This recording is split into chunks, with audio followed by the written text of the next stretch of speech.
Hello and welcome. My name is Raj Persaud. I'm a consultant doctor and I'm based in private practice in Harley Street, London. And I'm delighted to be joined today by Georgas, who's involved in a very interesting, very private, exclusive, famous clinic in South Africa. And we're going to be talking to him a little bit about the experience of people maybe at the far end of the other scale to what people are usually used to in terms of what's available in treatment. And I think it'll be very interesting to hear people who have a lot of money, what they do to get treatment in this very interesting and exclusive private clinic. But George, first of all, I want to start by asking you about yourself, because you began by having some addiction or substance abuse or mental health problems yourself. And that's how you ended up on a journey where you ended up working for this very exclusive clinic in South Africa. Tell us a bit about your own personal journey. Tell us a bit about yourself. Well, first off, thank you very much for having me on the show, Rod. It was a pleasure to meet you on my last trip in London, and thank you for the opportunity. Yes, very much so. I had an 18-year battle with addiction, in and out of treatment centers.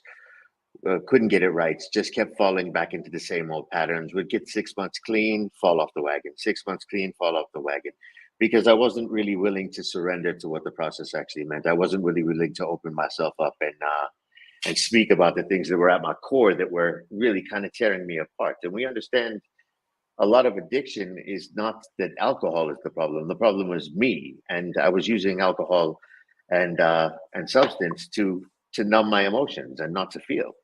Um, and I remember the day everything changed was when the day I shared something that had happened to me when I was 17 years old, and I surrendered. I actually came to the point, and I remember it like it was yesterday. It was so vivid in my mind, where I just said to myself, you know what, I cannot live this way anymore. It's time to tear all the walls down. It's time to open everything up. It's time to, like, just relieve myself of this guilt and shame that I've been carrying for so many years. And when I did that, my life changed. I also became willing to take instruction, which was something that I was pretty terrible at. And I think that's most addicts and alcoholics in recovery are pretty terrible at going, oh, you want me to follow the 12 steps? Okay, well, I'll do the 12 steps according to George rather than the 12 steps according to AA or NA. And that's how I lived my life for 18 years until I found this peace. And this peace brought me to a place where I realized that I also wanted to help people. I have a background in hospitality and tourism. I have studied life coaching. I've become a recovery coach. And through doing all of that, the same directors that run White River Manor, where I work now as the new business development manager, there I was at a treatment center that they were running at the time, and that was going back about 10 years ago.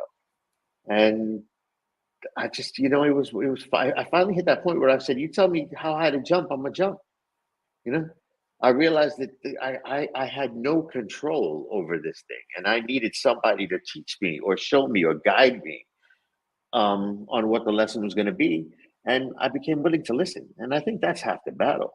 Once you become willing and once you become open minded, you can change. And I've never looked back. And, life is life. It's not going to be easy. But I would say that 90% of my life is beautiful and 10% is full of hardships, where it was, where I spent my entire youth surviving as opposed to living. Now I live. And I think that's absolutely beautiful. And I feel a great freedom from that and a great joy from that. But it was bad. It was ugly. I was a proper alcoholic, and I was a proper addict. I did it right.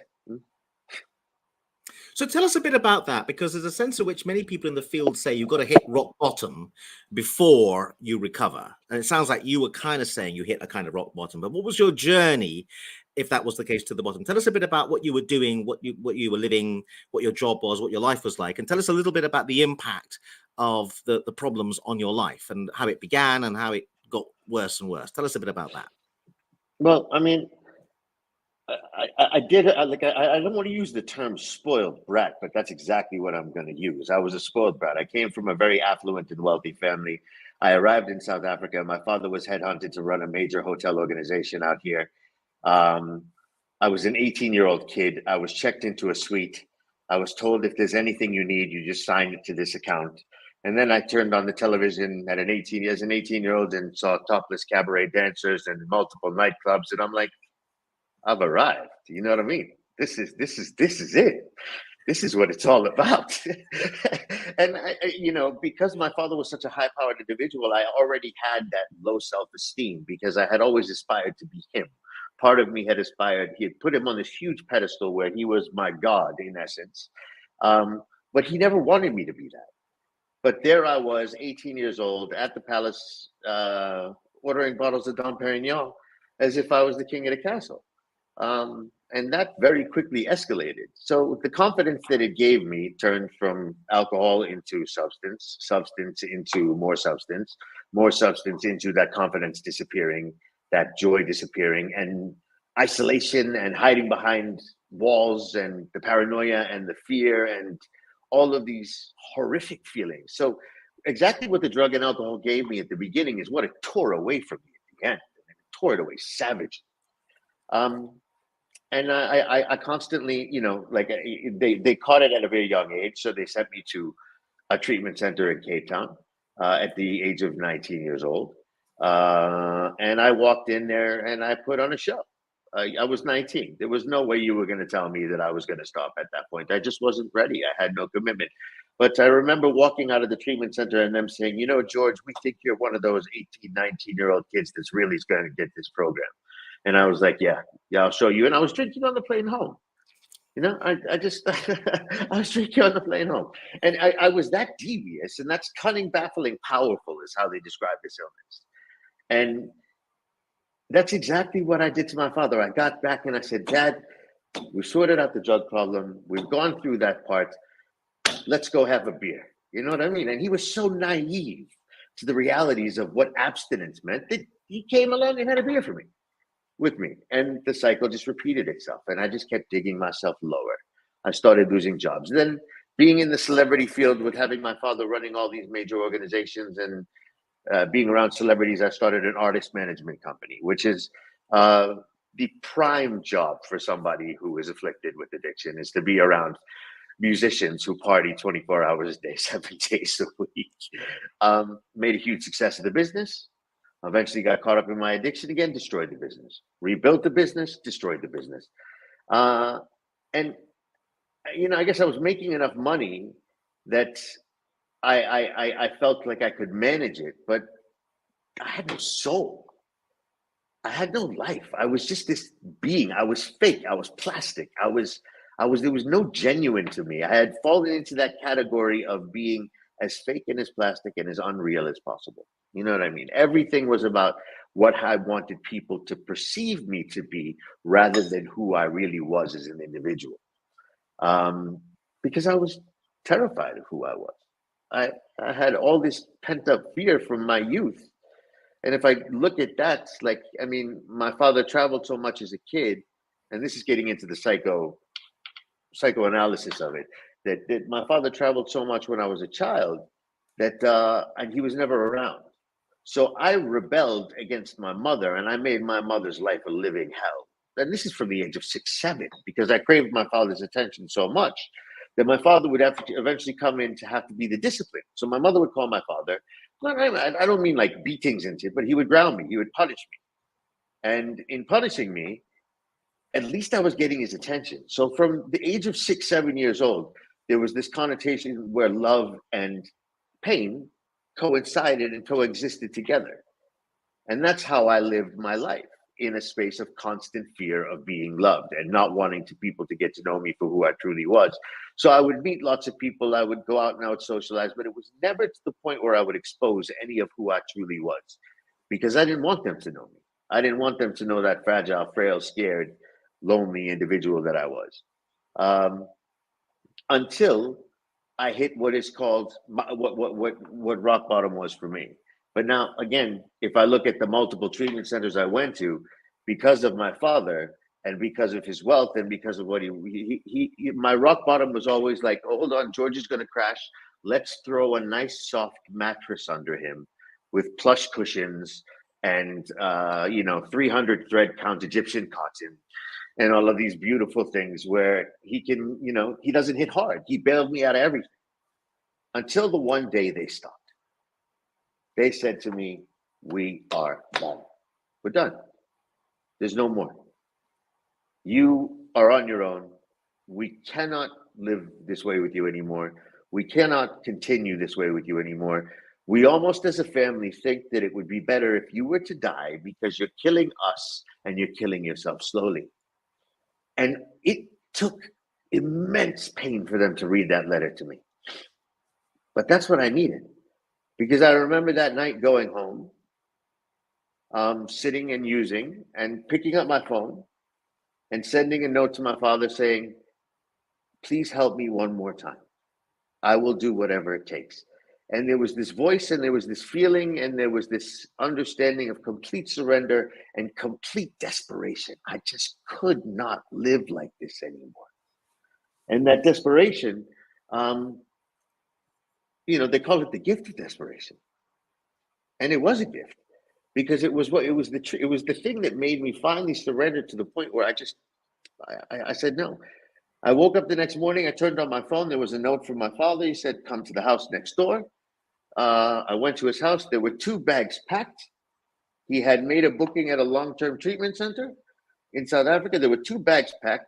He said, pick up the phone this guy, who was my counselor, who ended up being my counselor. And off I went, thinking I was doing a 28-day program. It turned out to be a 6-month program. At 6 months, I said I want to volunteer. After volunteering for 6 months, I said I want to become a staff member. And I stayed for a year. And I worked through a very, very detailed 12-step program. I worked through mindfulness elements. I worked through cognitive behavioral therapy. I did all the work, and I made the changes in my life that were required. But rock bottom is relative, man. It's relative to the individual. One person's rock bottom might not be mine, but it's that point where they hit that place where they just can't do it. And it becomes so painful. When the pain of change is less than the pain of remaining the same, change will occur. And I hit that point. And I was it was like that movie with Eddie Murphy and Arsenio Hall, where he's in Africa, where he's talking to the wife that they've given. It says, jump on one leg and bark like a dog. That's what I was willing to do. And and I did it. And I did it, and it worked. And I'm full of gratitude for that today. I'm full of grace. Like I believe in this program. I believe in what we do at White River Manor. I believe that I found my niche and my place and my home and my heart, and I absolutely love being here. And again, it's under the same 2 directors that were running the facility that I was at the first time. So I've become very close with them. I have an immense amount of respect for them, and they've created something that's very, very unique out here. And I believe that White River Manor is definitely one of the top 10 treatment centers in the world because of it. And it's a privilege and an honor for me to be a part of it. So I want to talk about White River Manor in a moment, but just want to go back to a couple of things about your life story, about the using. You said you were drinking and using. Can I ask you what it was that you were using? Cocaine. Okay. Excessively. Okay. And you said that you built the business up, the artist management business, then you destroyed it, then you built it up again, then you destroyed it. Can you tell us a little bit about the destruction process? How did you destroy it? What happened? Okay, so I was managing one of the biggest artists in South Africa, and it was 2010. And the World Cup was in South Africa, and one of the record labels had come to us and said, we want to record a version of the Coca-Cola theme song with your artist. And Kanan, who was the international artist, that was broadcast all over the world. So we want to do a unique African release of this track. So they flew us down to Cape Town. We were in studio for 3 to 5 days. We got this killer track. It was amazing. This was worth $1 million US to this artist. We're going back 2010, $1 million US to him. And George was 6 months sober at the time, feeling great about life. Finished the track, said, let's go celebrate. I reappeared 3 weeks later. The deal was never signed. He lost it. The track was never aired. He never got the money. I had to eventually make an amends to this man. And I walked up to him, and the first time I saw him, I said, listen, can I talk to you? And if I told you what his words to me were, you'd have to bleep them out repeatedly over the radio. because it was it was pretty obnoxious and it was pretty cruel. But the amends wasn't necessarily for him. It was about me cleaning my side of the street. 2 years later, this guy came up to me and he said, I remember you coming up to me 2 years ago trying to make amends. I just want to let you know I forgive you. Beauty of the program again. Very, very So he sweet. did make that amends. But the steps are written in this particular reason to get to a particular point. Because if I hadn't done 1 through 8 prior and I had just stepped into that amends process straight out of step 1, I probably would have been crushed, if you know what I mean. So I went back and I picked up 3 or 4 more artists and I started the company again, did some massive deals all over the country, and then disappeared again. In typical addict alcoholic fashion, you know. They say in AA and NA, half measures avail us nothing. That was exactly what my active addiction was like. Half measure. I didn't do anything half measure. When I did it properly. But I like to think that I have really become a person that lives by faith, integrity, honesty, compassion, and love now because of what the program has taught me, because of what I get to do every day of my life. I get to look into people's eyes and see their despair turn to hope. And for me, that's what makes it all worth this. There's the added benefits of having the hotel experience. There's the added benefit of understanding how to work with VIPs and very affluent individuals. That makes me like niche for this type of rehabilitation center. And yeah, that was just one of the many stories of my father. You know, again, every time I fell, though, if I owed money, my father bailed me out until he stopped. So the brutal honesty with which you described the way you collapsed your business is very impressive. Now we'll get on to White River Manor. When we met, we were there was an event, and there were a lot of eminent psychiatrists in the room, and you were going around chatting to people. At an event like that, do you think you've got the antennae where you can tell someone who is an addict or a potential addict? Because we both know that there are many addicts who are functioning at some level in higher levels in society. Because you talked a little bit about people not being honest and a kind of false self. Do you have a sense where you can figure out who might be in trouble? Because you've learned to be brutally honest, as you already have been several times in this conversation. Do you have a sense that you can spot it, or what are your thoughts? There's no other way other than brutal honesty if you want recovery. That's what I found to be the reality. And yes, often you can look at a person. I can be out and I can be with friends, and I can look at a person and be like, that person is very, very close to the bottom of the barrel where things are going to start to go wrong in their life. With certain clients who come in, you can catch the denial that's very much vehement in there. But I'm pretty good at picking up the ones that are on the way down, because I know exactly what the process looks like. You know what I mean? I've done it how many times myself. It's not difficult to see myself and other people when I watch them making that tumble. You know, when they get beyond that line and they're all of a sudden trying to have a normal conversation with you, and the little brandy breath is blowing into your face, and they're starting no longer making any sense whatsoever, talking about, the bridge at the Tower of London going up and down, like it's gonna be okay, buddy. Like, I promise you, we can help. But I love that. I love that. I love that. I love that because it's an opportunity. It's an opportunity to help another still suffering addict. And for me, that's what my life has kind of become about. Now, I do it in a very different fashion here because I run new business development, and my client interaction is limited to my on duty nights and chats when I'm walking around the facility. But I'm still involved in saving other people's lives by virtue of promoting the facility and bringing people in here and doing all the admissions and talking to all the clients that are coming in and developing a relationship with them where they arrive here and they feel safe. And that for me is the most important part. If we can break through the denial and they are willing to put the effort that is required into working their program, showing up for their groups, and being honest with themselves. It says in the big book, it says, rarely have we seen a person fail who has thoroughly followed our path. I've taken a lot from different avenues of recovery. But I think that the big book also has quite a few pearls of wisdom in it that can describe how to help the still suffering alcoholic and addict. They describe it for laymen. They describe it for people who just don't, that don't have psychiatric degrees, that don't understand what comorbidities are. That, you know what I mean? This is, you want to stop drinking, this is how you stop drinking. You know what I mean? It's written for people who can't comprehend the excessive detail of what it takes to be in your shoes or some of the professional shoes here.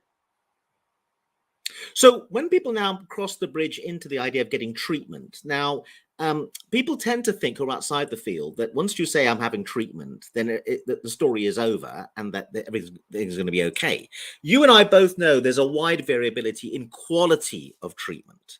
And you are representing a facility that's famous for providing very high quality treatment. But before we talk specifically about that, what about this notion that treatment is very variable? If you go and get surgery, and having a surgical procedure anywhere in the world, you'll generally speaking get a pretty routine standard. But in psychiatry in particular, the standard's incredibly variable. You could be having a lot of therapy. It can often be expensive therapy, but it can still be complete rubbish. What are your thoughts about that? Do you agree with that it's very variable, the field, and people should be more aware of that and be more attuned to what good quality treatment looks like? 100%. And that is our absolute philosophy here. We run a multidisciplinary team with a holistic approach. We don't believe it's one size fits all. We don't believe that we individualize and tailor make the process for each of our clients individually. So we know that people coming in here are all different. And what works for one is not necessarily going to work for the other. You have to meet the client where they're at. You can't come in, thump them with the book and say, this is how you're going to heal. That's not going to work for everybody. It's different strokes for different folks. So how we do it and how we work on it is we get enough background information where we can start developing an individualized process for each of our clients, so they know that this is the psychologist that's going to specialize in that area that you seem to be struggling with the most. This is how our didactic group therapy runs, which encompasses a whole vast array of different therapeutic tools, from coping mechanisms to dealing with depression to, because it's not just about the addiction. It's definitely not just about the addiction. It's about the comorbid conditions that are attached to the addiction. The addiction, again, as I said earlier, is the addiction and alcoholism is just generally not necessarily the problem. It's the solution. It's self-medication. I'm self-medicated so I don't have to feel. So first and foremost, you have to take the alcohol away, get to know and understand the individual as a person, and then develop a program that is suited to treat them specifically. And that's what we believe in here. And that's what our approach has always been, that it's not a one size fits all. You're not just coming in, this is it, here's your books, go to your groups, go to your therapist, that's done, we're done now. What works for you? Tell us, okay, if after a week you feel that the clinical psychologist you're with doesn't click with you, you're not clicking with her, let's change things up. Let's flip things around. Let's find something that works for you where you feel comfortable so that you can get open and honest. Because at the end of the day, that's what it's about. It's about getting to the core of where the problem's at. And delving deep inside yourself to understand that I have to be open. Like a problem shared is a problem halved, man. That's what this is all about, Raj. It's about being willing and open and honest about how you feel.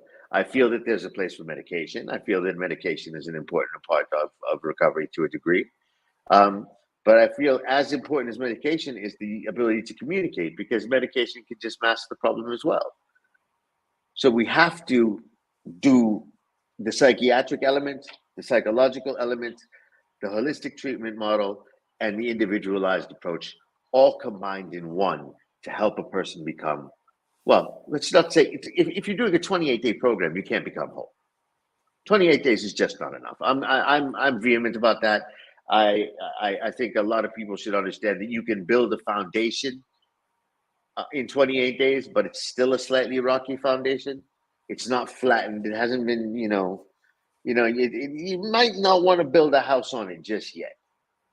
But if you do the extended program of 6 weeks to 2 months and that foundation is laid softly, and then you can start building block upon block upon block, then if the foundation is solid, then recovery tends to be solid, or the change tends to be solid in your life. And then most importantly is aftercare. Because when you're in the bubble of treatment, you're in the bubble of treatment. We can teach you all the tools, we can teach you everything, we can talk to nauseum for hours about your problems. But if you don't have an aftercare plan and you are in the lion's den and you walk out of the lion's den back into the lion's den, what chance do you have? What chance do you have? So you have to be willing to follow your aftercare plan to the T. These are my coping mechanisms. These are my triggers. These are the things that take me off balance. These are the things that I need to constantly be aware of in my life in terms of my personality, and warning signs. Who is my accountability partner going to be? Am I going to meetings? What support groups am I going to go to? Because the world doesn't care that you were in treatment for 28 days. The world still goes on, and the world has the capacity to slap you across the face the second you walk out of treatment. And if you're not prepared for that slap, it's going to hurt. And that's where we see a lot of people fall. I mean, just leaving Nelspruit here where I am in South Africa, three streets down, Sky Vodka advert. Looks very appealing. You know what I mean? It's there. The temptation is always there. It's about, being able to communicate the feelings and not allowing the temptations to overpower the need to communicate the feeling. Which is why I believe that this is very much a we program. It's not an I program, it's a we program. Let's talk a bit about the physical location where the clinic is. The clinic has lots of different buildings. Let's talk a bit about the physical environment, because it's a very special physical environment. And that's kind of interesting because, particularly in the NHS here in the UK, which is run much more on a shoestring, very little thought is given to the physical environment that people are in. Interestingly, the Victorians gave a lot of thought to it. The asylums of the yesteryear, had farms on the grounds. They had extensive grounds. They were very pleasant places to be, although they had a dark reputation. And we've lost that. Tell us a bit about the physical environment of your clinic, where it is and what it's like, what the buildings are, what the facilities are. Okay, so I think White River Manor has got to be one of the most unique and beautiful facilities in the world. We're situated on a 100-year-old garden, which is absolutely magnificent.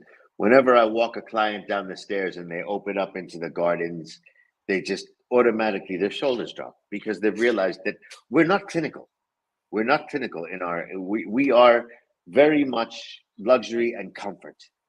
So you have these beautiful plush gardens. You have the White River, which runs parallel to the facility at the bottom. So you can go down to the chapel area, which is absolutely beautiful. You can paint, you can sit, you can look at the river. We allow our clients to bring their dogs with them because there's so much open space for them to run around if they want to. The rooms are all set up. We have several different room types, but the rooms are all individual. We have no shared accommodation here whatsoever. The grounds are very well maintained. The gardens are absolutely beautiful. And we do things very differently. From 9 to 4, Monday to Friday, yes, you're in intensive group therapy. But because we're in Africa, and because we're a destination rehabilitation center, that exchange rate you were talking about, you were talking about the high-end level of treatment. For a lot of people from the UK, it's affordable because we sit on a 20-to-1 exchange rate to you. So if you're looking at a treatment center in the UK that costs £30,000 for shared accommodation, if you come to White River Manor, I'm going to give you the presidential suite with your own private plunge pool, your own backyard, your own garden, a Kruger National Park safari, a trip to the elephant sanctuary, 2 massages in the spa, 2 adventure activities, be it quad biking, all your therapy, 3 meals a day. The only thing you have to cover costs are any extra or additional treatments outside of the package, which includes 8 with a psychologist, 2 with a psychiatrist, 4 with an equine therapist, 4 with a support counselor, and 4 to 6 hours of didactic group therapy per day. We have an executive chef on site who caters for your dietary meals. We have a full service gym with a personal trainer at your discretion if you choose to use her. And we have a milk bar where there's fresh cappuccinos, and we have a morning meeting where we I did a tour today for the Ministry of Health from Swaziland, because they wanted to learn about wellness and dependency, and they wanted to see how our facility was made. And when I walked them down the stairs and I opened up into the garden, they were staggered. They were literally staggered. They were saying to me, "I cannot believe how beautiful this is. It almost feels like I've relaxed just by taking a walk through your facility." And that to us is what it's about. You're coming here for holistic treatment. You're coming here for mindfulness. You're coming here to get out of your headspace. And it's so much easier to do that in the comforts of your own private room, in a garden where you can do yoga, Pilates, mountain biking, exercises, gym, individual sessions with your clinical psychologist, didactic group therapy. So we have that, again, going back to the holistic approach, by body, mind, soul, spirit. We have all those options under one roof, and the facility itself, it's incomparable. I mean, it's beyond beautiful, and I say this passionately because I believe in it. You know what I mean? Like I get to work here every day, and that for me is a privilege and a pleasure. So people in the field, psychiatrists and psychologists and clinicians who might be hearing this, will be aware of other private clinics that might be regarded as high-end. They'll be thinking of various American centers, and they'll be thinking of a few places in Switzerland. There'll be other places worldwide, but those, generally speaking, would be considered the main competition. So what makes you different from the American centers and the places in Switzerland, would you say? Price point for starters. I think the therapeutic program is as good, if not better, as a lot of the other centers. But again, remember, we start. I mean, the American centers and the UK centers start at 25 to 30,000 pounds. For how long? For 28 days.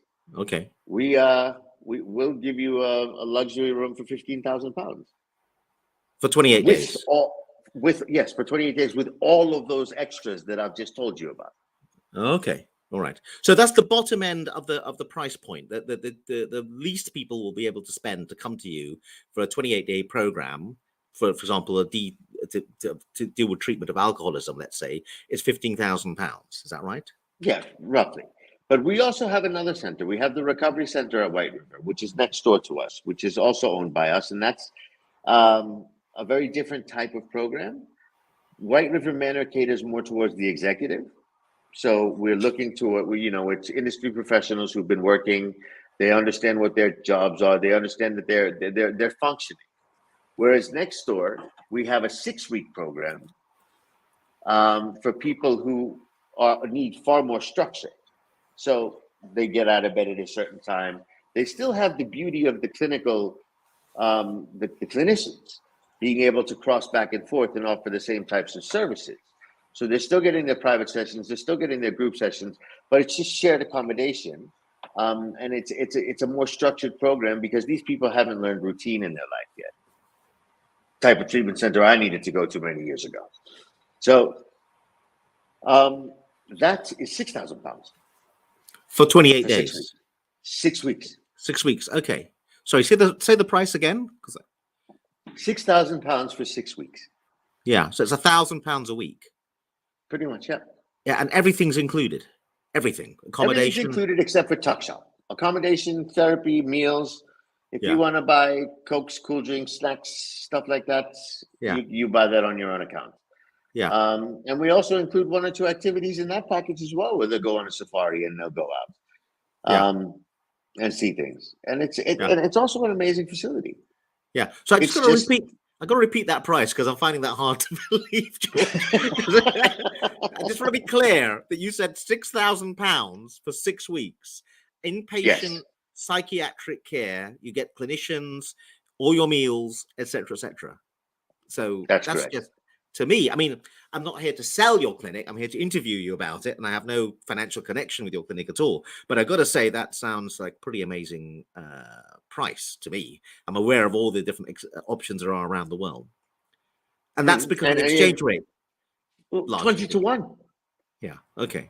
20 to 1. So I mean, you know what it cost us to come to London is the opposite of what it cost you to come here. So let's say my house, you know.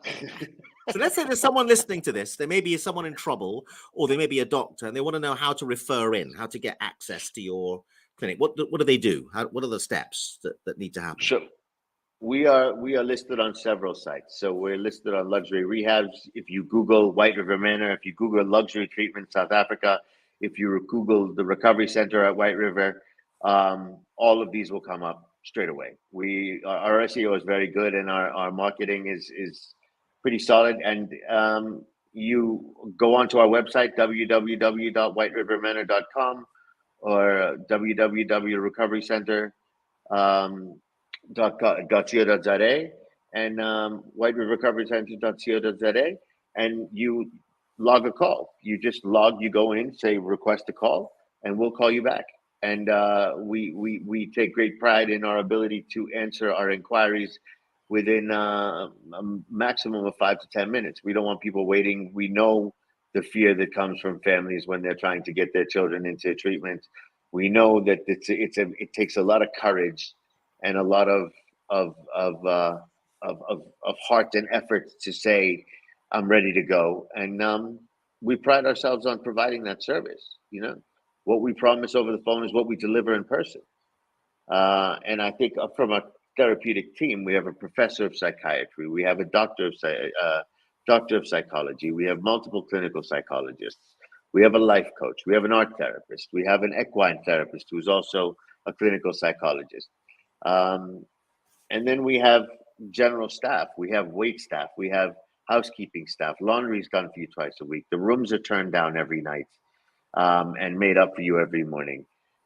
So everything is if you come from an executive lifestyle and you've called and said, listen, I want the help, why take away the lifestyle that a person is used to if they're willing to come in and do the work? It's not necessarily going to work for certain people like the recovery center client. They need structure. They need to be told, get up. This is your morning duty. This is your responsibility. This is what you have to do. But even that at the recovery center is focused on developing a routine where we teach people what it's like to live a structured, normal Monday to Friday, 8 to 5 job. So they get up in the morning, they have their morning duties where they clean their rooms, make their beds. Then from there, they do skills development, everything from planting their own crops in the lands, and then seeing their own crops, looking after their own crops, and then plucking these crops from the ground and eating them. And there's a sense of satisfaction to doing that yourself, to seeing the results of your own actions. We do woodwork. We do several different skills development options for our clients at that side so that they learn a trade skill as well. Then they're in group therapy, and then they have an evening group, and then they go to bed and they start the cycle over with the periodic trip out to Kruger National Park, for example, or to the Gorge Swing to go bungee jumping. So it's still about finding balance. And I think that's the quest for every recovering addict, is to find balance in between personal life, family life, recovery life, and what's the last one I'm missing here? And self, personal life. Yeah, it has to be about self. So both treatment centers they're very different in model, but they're both highly effective in terms of helping people find true and lasting recovery. And I think that's what we pride ourselves in. Now, you mentioned a few times equine therapy. A lot of people hearing this will not know what this is. I actually made a radio program for the BBC many years ago about this. So this is therapy involving horses. People Correct. find that a bit strange who don't know anything about the field. So tell us a bit about that. What does that involve? So equine therapy horses are very intuitive animals, huh? And they can understand human emotion and human connection. So we have 3 horses on site, and Hurt, who is our clinical psychologist and equine therapist, brings a client over and they interact with the horse. So because of the horse's ability to find intuition, spending time with animals is beneficial for starters. Pets are good for physical and mental health, and they also have this thing called unconditional love. Equine assisted therapies are programs where professionals, guide clients through activities with horses. And the horse has a very, very, very, very powerful way of being able to feel the emotion of a human. Some programs are part of mental health therapy. In other cases, client advised horses are part of physical therapy, but it's more about the clinical approach here. And the interaction brings you closer to a being and a beast that is beautiful and powerful and structured. And it's I've seen people come back from equine therapy absolutely blown away by the result of what has just occurred. They've made a connection. They've looked into the horse's eyes. They've understood that a lot of the fear that they're carrying is not. And the equine therapist is asking questions while you're interacting with the horse. What do you see? What do you feel? What's coming up for you?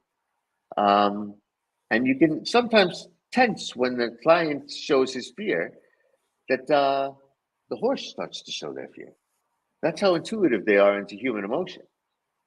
So it's quite a beautiful process, and it's something that I think it helps with behavioral problems, it helps with relationship issues, it helps with grief, anxiety, depression, attention disorder, addiction, eating disorders. It works across the board.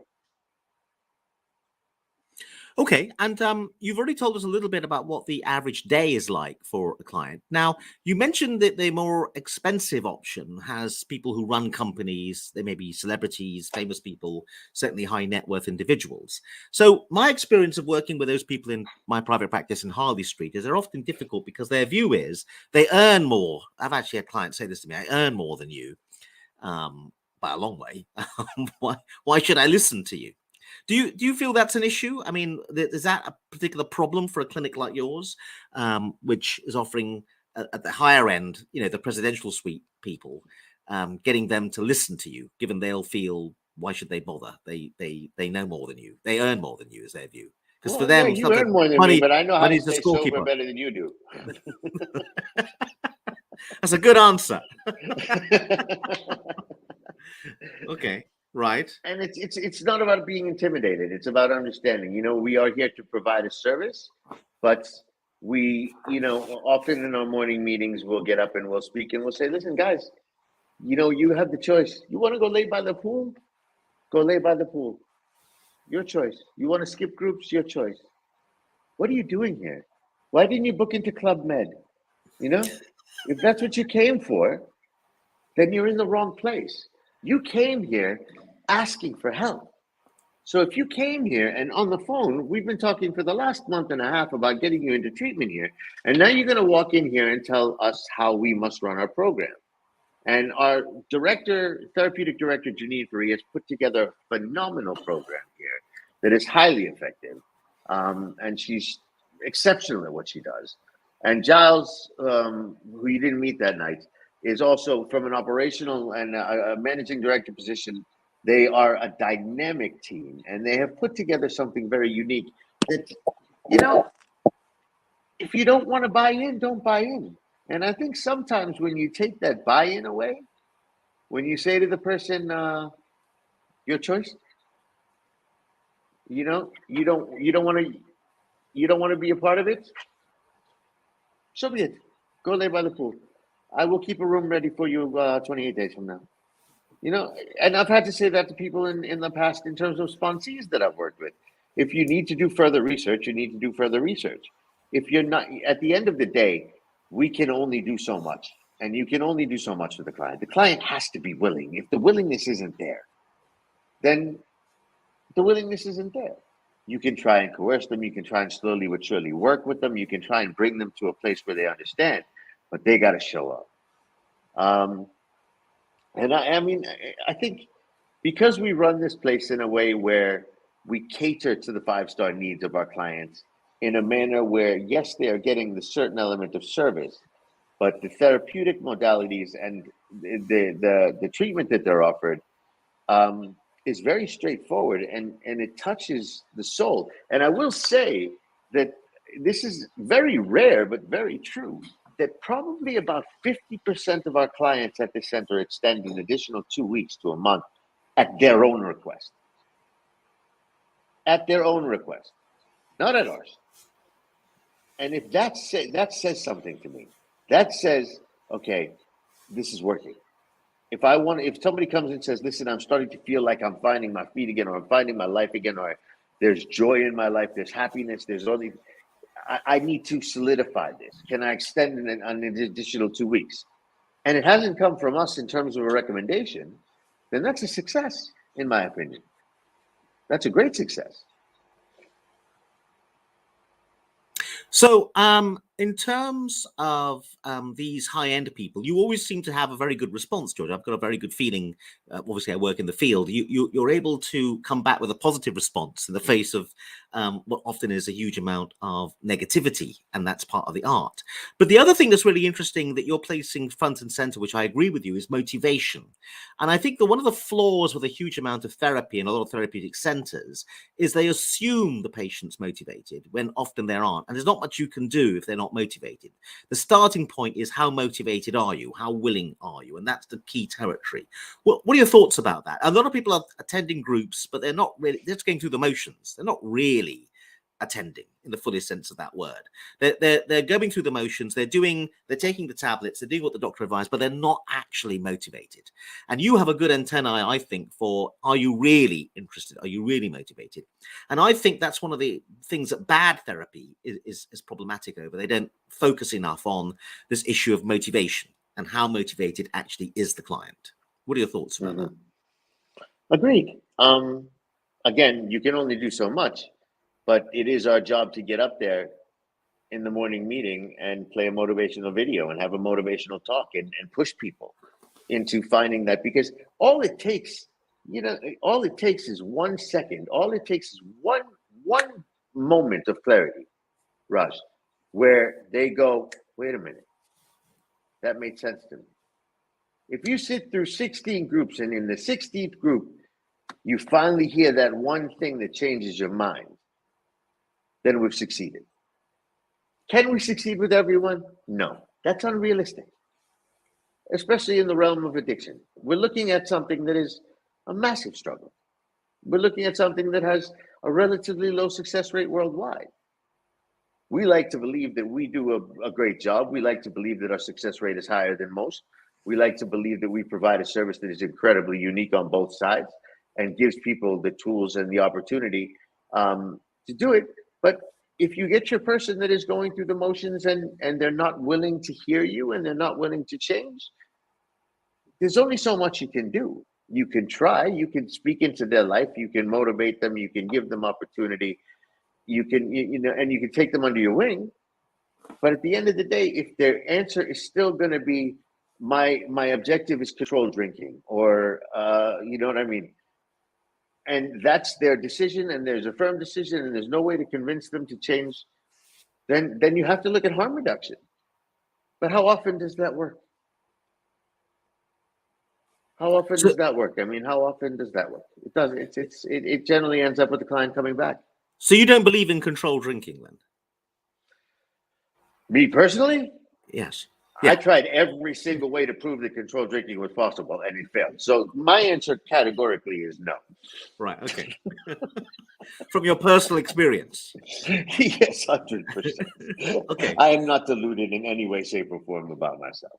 Okay. So you think people really ought to go for abstinence if they're hardcore alcoholics, complete abstinence? If they're hardcore alcoholics, yes, I do. That's my belief. That might not be the belief of everybody here. Yeah. But you're speaking to me about what I feel and I know that through my own trials and tribulations with life, that if I pick up a drink, it ain't going to make anything better. Yeah. Okay. But the other reason why there's a vogue for controlled drinking is that there's this basic idea that it's very difficult to live life without alcohol. It's such an important part of our culture. You know, the event we were at, there were drinks being served. I don't mean drinks in terms of heavy drinking, but a part of our culture, Western culture in particular, is the idea that having to go without alcohol is like sawing off a leg or an arm or something. You just can't lead a normal life. Do you feel that is part of the problem? That people swing back to this idea has to be controlled drinking, whereas it's possible to lead a perfectly fulfilled life. I still have all my limbs. Yeah, I but didn't cut anything off but while I was there. yeah. But do you agree? There's an idea that it's very difficult to lead a life that's worth living without the occasional drink in our society. You know what? For me, over the years, I have found so much joy in how I live now that it's not something that I feel that I need. I can be around people who are drinking, and it's just it doesn't click into my head to want to do it. But that takes a profound change, and it takes a lot of work. Um, and I wish, maybe for other people that they could find a way to do it, but it's few and far between. It's very similar to relationships in early recovery. One works out of 100. What about the other 99? Both partners end up relapsing. You lose both people. So, I mean, this is something that would turn into an argumentative process amongst a lot of different people, because a lot of people have a lot of different views on this aspect. I can only speak for myself. I can't even speak for White River Manor, although I do believe that we believe that our philosophy here is based around, let's teach you how to live an abstinent life. Um, but I just know from personal experience. George, how do you know you're an alcoholic? I said, because I tried every way to prove that I wasn't. And it always came around to the same results. Okay, what about the other idea? Because AA and Alcoholics Anonymous they often have a slightly religious fervor to them, and the notion there is that you've got to replace the alcohol or the substance abuse with something else that you believe in that becomes something you're passionate about. And your story about how you blew this multi-million-pound contract with your artist tells it quite well, in the sense that you didn't really. Although you were doing your job very well, the job wasn't that meaningful to you. Alcohol was more meaningful. So you disappear for 3 weeks at a crucial 100%. moment. So meaning in life has got to come from somewhere. You can't just not drink. You have to replace drink with something else that you're pursuing, a love of life. That's why AA often has a slightly religious feel. What are your thoughts about that? You can't just not drink. You have to. Your life is such that should you drink, it would get in the way of things you want to do. So you have to have things you want to do with your life. And I think that's a very big missing part of a lot of the therapy around alcohol, which is just focused on not drinking. My point is, you've got to do something else besides not drink, something that you are Absolutely. passionate about that drink is going to get in the way of. Well, one, what I do for a living every day of my life, I'm passionate about my job. And that gets in the way of my drinking. Two, I have found other substitutions. I love to have friends over to my house for a good meal or cooking, or I love to cook for friends. They can bring their wine. They must leave with wine. I jump out of planes, Raj. I bungee jump. I mean, I still get my adrenaline. I've just found new aspects of joy. I take my dogs every weekend. I have two beautiful golden retrievers. I take them for a hike every weekend. And we hike different peaks and we look at different views. And I've started to see the beauties, over the years, I've started to see how beautiful nature can be. So yes, you do have to replace it. You can't just empty a hole and not put something back into it. You can't, and you have to replace it with something, because if you just take away the alcohol, you're still left with you. And wherever you go, you take you with you. So if there was a saying I heard once, if you're a drunk horse thief, and you stop drinking, you're still a horse thief until you change, until you go through a program of action and change, and you find some way to divide that out and replace it with something that is fulfilling. Yeah. And I think what a lot of people that drink excessively, they drink excessively because they lack purpose. If you find purpose, then the need to drink excessively dissipates to a degree, and you can replace it with something else and live a better and a happier life. Yes. So I often think that people's lives are often a bit empty, which is why they end up with the drink or alcohol or substance abuse problem. Now, you started very early at 19, or maybe a little bit before that. Was your life empty? And when people's lives begin empty, as opposed to emptying for other reasons, don't you think it's more difficult to find purpose? Because I feel that's been my clinical experience that it's very interesting when you're having to tell people to go and find a purpose. It's a bit odd because it should naturally be the case that we live a life and the education system and our parents should provide purpose. But often it's quite amazing. Many people have no sense of purpose whatsoever. It's very true. And I was left in a place when I was very young where I had that emptiness in me. And I'm from New York City, Raj. Grew up in Midtown Manhattan. If you were to tell me that I would be living in Nelspruit, South Africa, which is about the size of a blip on a map that you would miss anywhere else in the world, 35 years later, as a new business development manager for a rehab, I would have told you, you're probably high. You know what I mean? It was an impossibility. But through treatment and through going through the process and through realizing that I had some form of a gift, and through like the people like Giles and Janine and Magda and our clinical team here who were at the other center, they helped me find my purpose. They helped me discover it. And when they helped me discover it, I ran with it. And I've run with it to the point where I never want to look back. I mean, this is for me the ultimate. And it's changed I used to be arrogant, selfish, spoiled, money driven, all of it. That was me. Now, I'm not going to pretend that I'm an angel. I'm not. That's not what this is about. But I feel like I'm a good person. And I feel like the things I've been through have taught me and kind of carved me into becoming that person.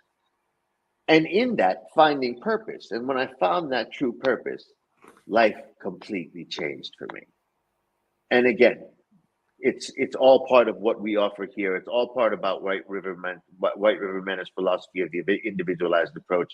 It's all about the services that we offer here and how we meet clients where they're at. And I think that's what's missed in a lot of centers in the world. You walk in, they hand you your file. This is your file. This is what you're going to do. This is how you're going to do it. Good luck to you. No. When you arrive at White River Manor, you're greeted at the door with a hot towel and a homemade rooibos iced tea, and we have a chat for 10 minutes before we take you to your room. We make people feel welcome. We put a little gift card in their room every night with a motivational quote next to their water. Just little touches, little things that make a person feel special. You know? I mean, this weekend I'm going to do something as simple as s'mores by the fire. You know, American chocolate marshmallows and graham crackers, and we're going to cook them by the fire. We're going to sit and we're going to talk for a couple hours and have a relaxing evening. And it's about learning to live life in a balanced manner. And I think that's, again, goes back to the key word. Addicts don't comprehend balance. Alcoholics don't comprehend balance. It's either one extreme to the next. And I think if you can find the middle ground, then you found what you're looking for. So we're running out of time, and George, has been a fantastic interview, but I want to close with a final thought, which is that in helping people get better, we have to think a little bit about the therapist, and that often is neglected. I really get a sense that you enjoy your job and you're passionate about the place. Is there not a sense in which an importance about a place, any kind of clinic, is it has to look after the doctors and the nurses and the therapists as well? There's a sense in which they have to want to be there, if you know what I mean. They have to want to belong. Could you say something about that? Because I think that's a really neglected area, and people don't think hard enough about what is the motivation behind doing this very difficult work. And so the therapist gets neglected and doesn't get looked after. We really get a feeling of passion from you. And by the way, I think that's a large part of what gets people better. Basically, your passion to help them. But anyway, what are your thoughts about what I'm saying? I think that if I look at our therapists, and I look at Sim Makhtaral, who has been here since the inception of the program, I look at Professor Weiss, who is our psychiatrist, who's been here since the inception of the program. I look at Giles and Janine as the clinical and the therapeutic and the facility director, who definitely ensure that they look after their staff and make sure that they are in a place of comfort and they get time for themselves and they get the time they need to rest and recuperate. It's not all about bang, bang, bang, bang, bang, bang, bang. It's okay. Take a break, take some leave, take some time off. Incentivize. The directors take care of the staff here. And that is so important because, in Richard Branson's words, you take care of your staff take care of your clients are happy, and it works in a vicious circle. Not a vicious circle, it works in a circle of success. And I think that's the model we run here. And I think, being under Giles and reporting to Giles for so many years, I feel like I can go to him and I can be very open and honest about how I'm feeling. And that open door policy is hugely important. And it's the same with his wife, Janine. If they see somebody starting to backslide, they'll call them. They'll call in and say, listen, I can see you're under a bit of pressure. What can we do to help? Well, thank you very much indeed. We have those people. Thank you very much indeed. We've been talking to George Georgas. Thank you very much for a wonderful interview. And he represents White River Manor, an exclusive, private, very special clinic in South Africa. Thank you very much indeed.